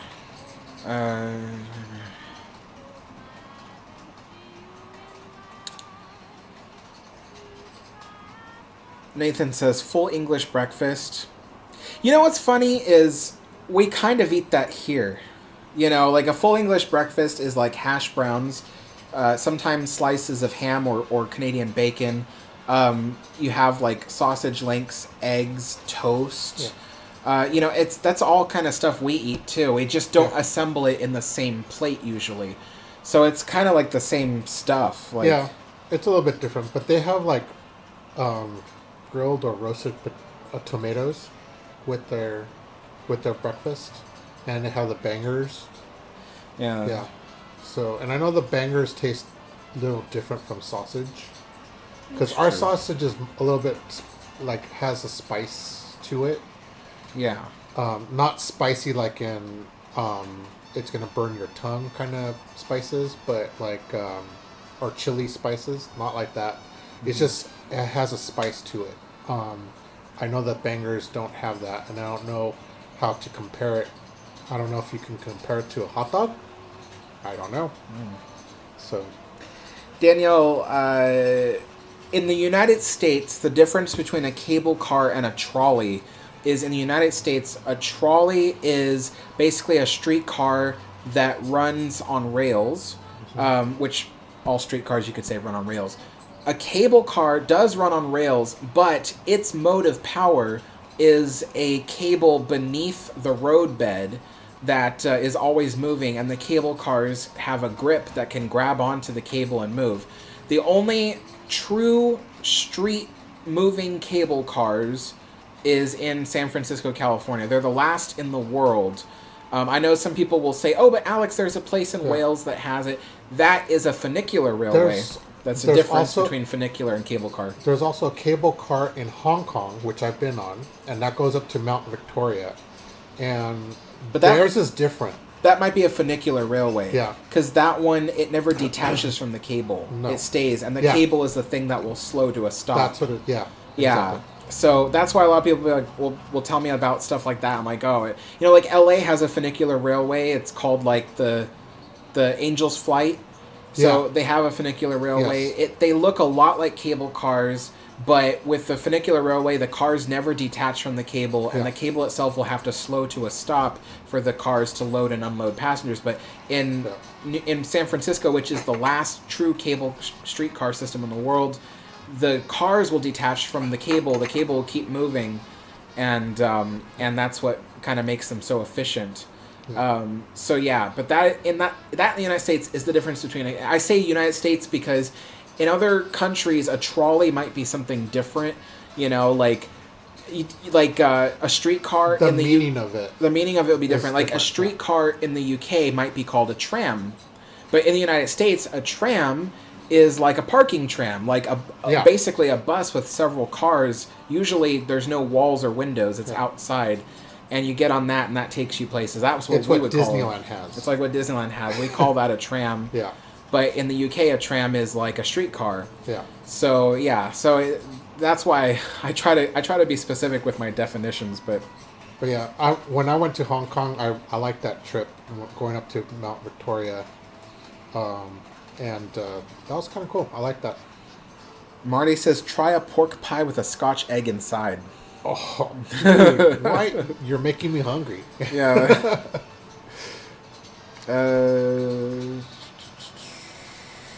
Ron says, Vinyl Fetish in Melrose in Hollywood was my favorite store. I've been there. And yeah, they have a lot of great vinyl there also. Kevin says, I always wanted to visit Scotland. Me too. I know. Like, it's funny. A lot of people, when they say, oh, I'm going to go to the UK, they basically just mean London. But there are so many awesome cities outside of London. Like, no hate towards London. It's just that, like, London has its own thing. But then you go to other places, I can't say enough. Like, one of the cities I really, really want to go to is Edinburgh. And then, of course, there's Belfast and stuff. Now, I hope nobody from Belfast is listening, but I looked at the food options in Belfast, and it is not looking promising. I saw, like, there was a burger place, Dad, where it was, like, they basically took, like, two, like, very random dinner rolls, or they cut a dinner roll in half, and it was, like, a wad of meat, didn't look anything appetizing, and there was, like, a slice, or no. Not a slice. They had grated cheese on the burger, and then like a leaf of lettuce. And I'm like, that's not a burger. Well, like, I've heard and I've had friends from England, and I've met with other English people, and a lot of them say that the food in London is not that great. That when they come here to the U.S., they taste all sorts of foods because the U.S. has everything. And it's just a mixture of everything, and also it's a fusion of everything here in the United States. They really like the food here. They said English food is not that good. I've had to really consider what I'm going to eat when I go to the UK. Besides fish and chips, there's going to be beef Wellington, meat pies, pork, Scottish eggs, Scotch eggs. I want to try that. And then probably Indian food. Probably Indian food, because Indian food in London I heard is really good because they're all from India. So those are like the 5 things I think I'll probably stick to. But there is one thing I do want to have, and I know everybody in the UK is probably gonna be like, "Why, Alex?" But they have something. I hope I remember the name correctly. It's like a buddy. So it's basically like bread with butter on it, but sometimes they put bacon and egg or some kind of sausage or something like that in there, and it's a really simple meal. People eat it as a snack. It's nothing special. That sounds something like what we would do for breakfast. Yeah, but that's why I want to have it, because people have it for breakfast a lot of times. It's like an egg buddy, and buddy as in with 2 T's, like with butter. Yeah. So that's something I want to have. We don't really do that in the United States in that same exact way, but I remember telling that to somebody who lived in the UK. They're like, "Why? Like, it's so simple." Yeah. I'm like, "It's simple things like that we don't really have here." Yeah. So, so that's one thing I definitely want to try when I go there. Well, like I mentioned earlier, going to Paris and having a baguette with butter, it's not something that we do here. Yeah. But it's done over there, and people watching is something in the culture. Here, people see you watching them, and it's uncomfortable for them. Yeah. Let's see.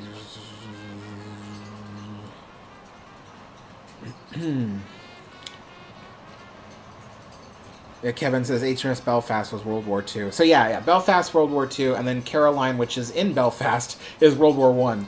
So, yeah.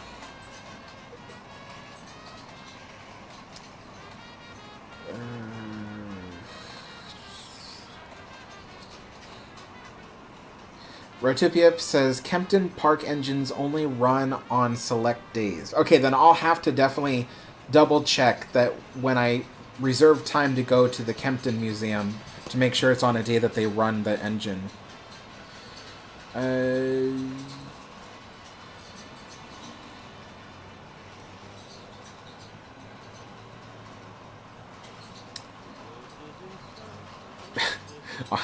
Octarian says, "Hey Alex, hey Alex's dad." Hi. This is my dad, Joe. Mike says, "Do you know the Muffin Man?" Everybody knows the Muffin Man.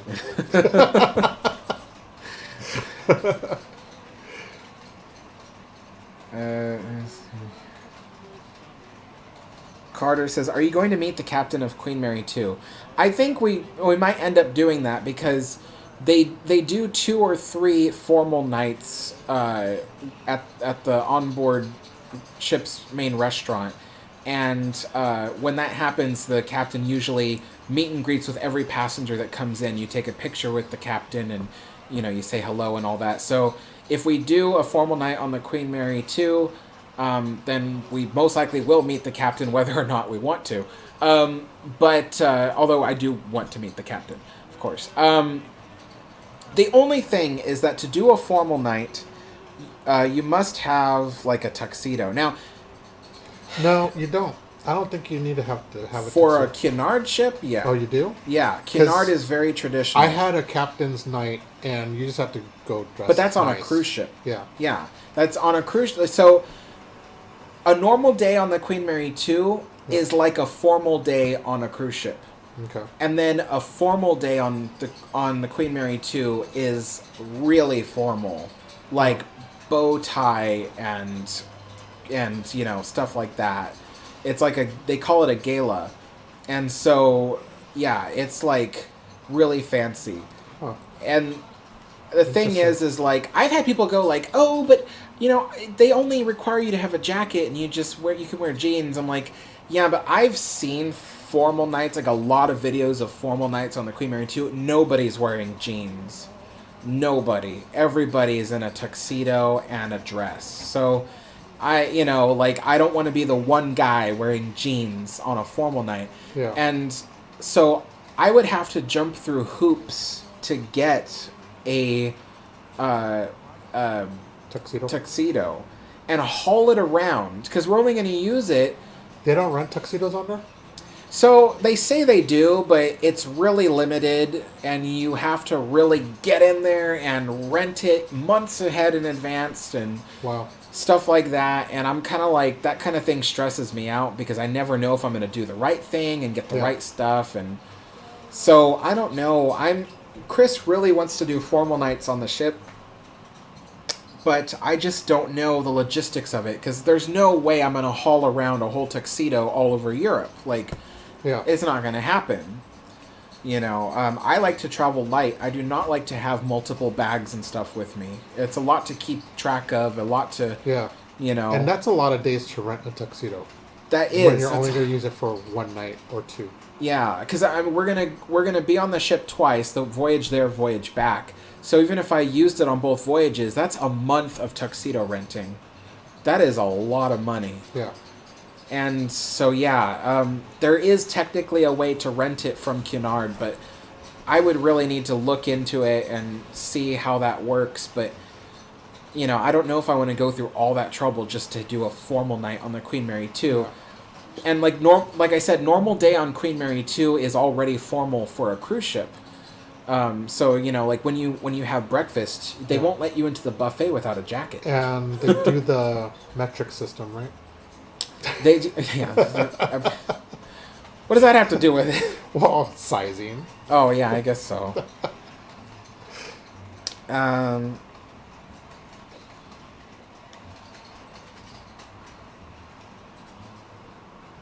Steve says it's amazing that Notre Dame is even opening that soon. Yeah, they've poured a lot of money into it. That's like a symbol of national pride. Yeah. So I was so sad when that happened. When it was burning. I watched it that morning. Yeah, I did too. And when the spire went down, I was like, oh my God, So. Yeah, I called I didn't call. I messaged my friend who is French, and he lives in Toulouse, France. And he was amazed, his family was amazed and saddened on how, because he's always going to Paris because of his job. Mm-hmm. Which, if I go, then I can probably have him give us a tour. So that'd be awesome. But yeah, he was saddened, his family was saddened, I was saddened for a minute. So it was horrible. So a little announcement for next Saturday, just so everybody knows. I gotta put this out there. So Steve and I are doing another live stream of part 2 to what was it called? Queen Mary Tech 101. So we did a live stream called Queen Mary Tech 101 Part 1. We discussed how the boilers of the ship operated, how, the basics of how the propulsion was produced for the Queen Mary. We're going to be doing Part 2 to that, which I know is several months later, I know. But we're going to be doing Part 2 to that this coming Saturday. April... No. What? When is it? Darn, I don't have... I hate the calendar on my phone. It's so hard to understand. Who makes a calendar that looks like this? That's why I have an iPhone. April 1st. Yeah, so April 1st will be our live stream of Queen Mary Tech 101 Part 2, and we'll be talking about the rest of the propulsion system, the turbine engines and the turbo generators for power. So, yeah, stay tuned for that on Saturday. We usually do that at, was it 2 p.m. Pacific time. So it'll be 2 p.m. Pacific time. I will, on like Tuesday or Wednesday, officially schedule it on the channel. So every time you enter YouTube, you'll see it on the top of your list, like, oh, tune in, that kind of thing. So I'll put that in on Tuesday or Wednesday on the channel. That way you guys can like click notify me, and YouTube should try to notify you for the start of that. Let me just read some stuff real quick. We gotta get going because it's already almost 5:30, which will be 2 hours. I don't usually intend for these live streams to last 2 hours, but I just end up answering so many questions and talking so much.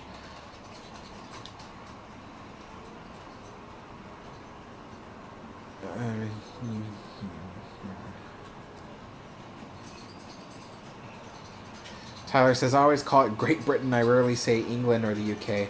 I say the UK only because, I don't know, I've gotten some people on my back, they're like, Great Britain, no. Some people are really, like, against the monarchy there, and they don't like calling it Great Britain. They like calling it just the UK. I don't know, I'm not going to touch that. I'm just going to call it the UK, or if I say Great Britain, it'll be in a video or something, but, yeah. I'm not going to touch politics with the UK.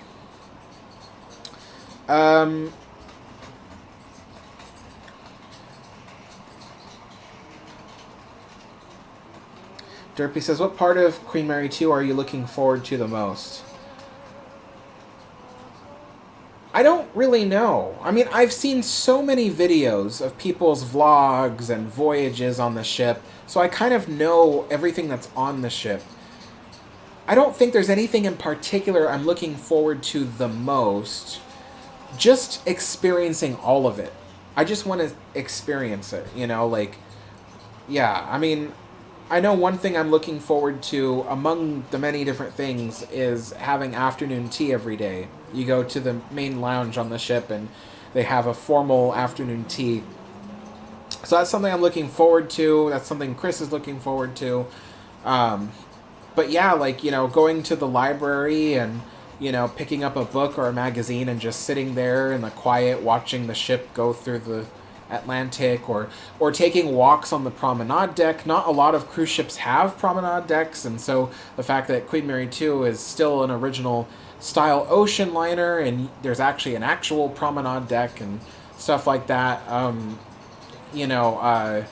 if it is going to be a very stormy crossing, if we end up going in winter, then it'll be, sitting down along one of the windows and sipping tea and watching the waves hit the ship. So, it just really depends. But, I mean, there's nothing I'm, going, oh, I gotta do that. It's going to be everything. Yeah.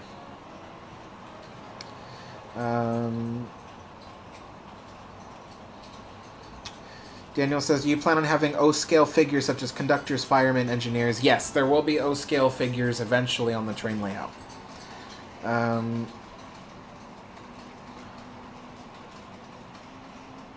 Marty says, a buddy is a sandwich made on the run for a quick feed. Yep, I know. But I still want to have it, you know. Like, it's just one of those things you don't have here.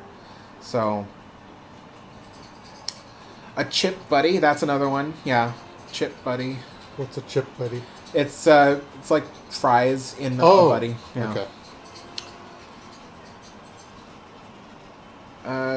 J-Rod says, Alex, when you go to the UK, will you change your money to pounds? I'll have to, yeah. I mean, you know, some places that we go might require cash, you know, so I'll have to exchange it. I might want to bring back, you know, some British pounds for, you know, like... Pound, a quid. That's kind of one of the things I was a little disappointed about with the Queen's passing, because I really did want to bring home a British pound with a note with her image on it. A lot of them will be switched out for King Charles, although they did say that they will delay the switching out of it. Well, even then, no, he won't appear on the British pound note. He will appear on the coin, but not the pound note. I think they're phasing all that out. But I do want like either a coin or a pound note with the Queen's image on it, and bring that back. And probably bring back some euros or something when I go to Paris. Yeah. They use euros in Paris. They use euros. Yeah.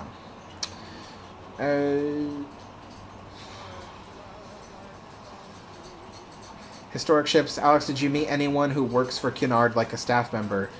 I know someone who works for Cunard, not very well. We're not like friends or anything. But I have spoken to them extensively. They work in the human resources department for Cunard, but nobody who works on the ships. Yeah, I've never met anybody that works on the ships.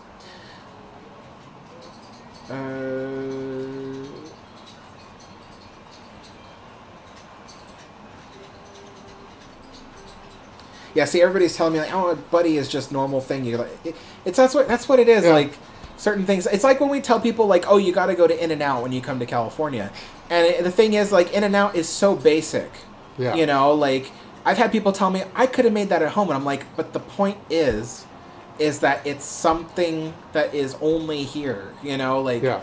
So I understand how basic a buddy is. I'm just saying that like. There's something different about having it in the UK, you know.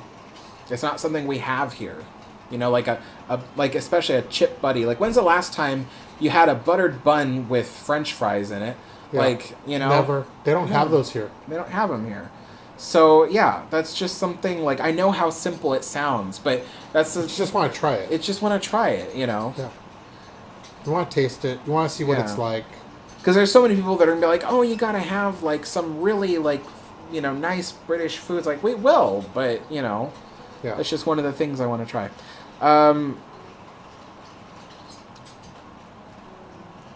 Carter Asher says, are you doing filming locations on Queen Mary 2 like Poseidon 2006? They didn't film Poseidon 2006 on Queen Mary 2.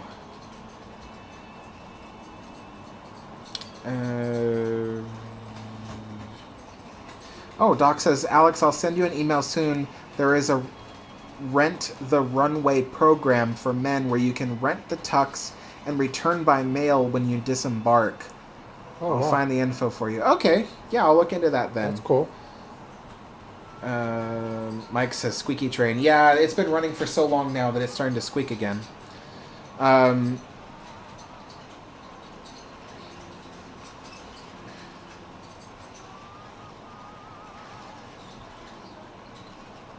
Yeah, I know. I am a monarchist, so yeah. I know a lot of people be like angry at me for saying that, but you know, like I don't know what it is. I've always just been kind of a fan of tradition, you know, and well, we just don't have royals here. We don't. I mean, I don't want to get too political, but I mean, yeah, there's a lot of things about monarchy that I do like, especially constitutional monarchy. I should say that. Maybe not absolute monarchy, No. But a constitutional monarchy, I can see the. Is it raining? It sounds really hard to be rain. It's weird. I think it's frozen rain. Frozen. Oh, cool. Yeah, it's not even wetting the ground. I think it's raining frozen rain right now, because it's not even wetting the ground. Wow. That's kind of loud. I don't know if you guys can hear it. It's pretty loud, yeah.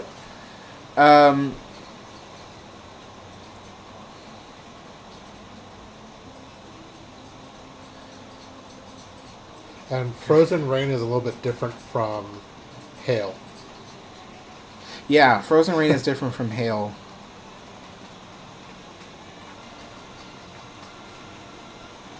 Oh, Red 2 Peep says the Queen will still be used on the currency for years, if not decades.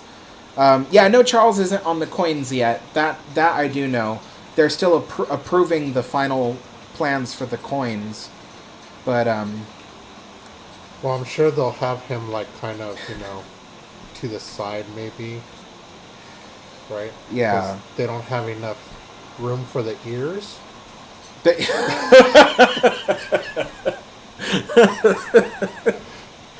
Yeah. I mean, if he's looking straight out from the coin, he'd be like this, So it's like... so it'd be like a little bit... So it'd hide his ears. Just kidding. Oh, jeez.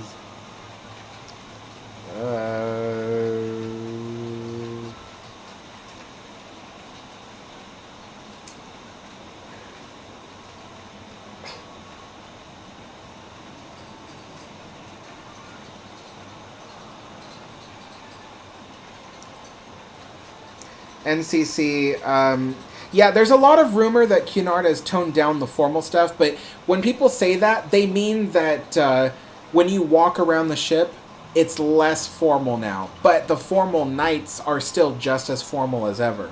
So, yeah, it used to be that when you walked around on the Queen Mary 2, like maybe 10 years ago, Yeah. you had to wear, if you were a man, you had to wear a jacket, like a blazer, and you had to have pants. But right now, well, That like, well, sounds I weird. mean... You can't be walking around without pants. Yeah, sir. well, because people, they walk with shorts, Yes. But it used to be that you had to have jeans and, like... And I know pants in the UK means underwear. So trousers, no, not trousers. And trousers here means underpants. Slacks. You had to have slacks.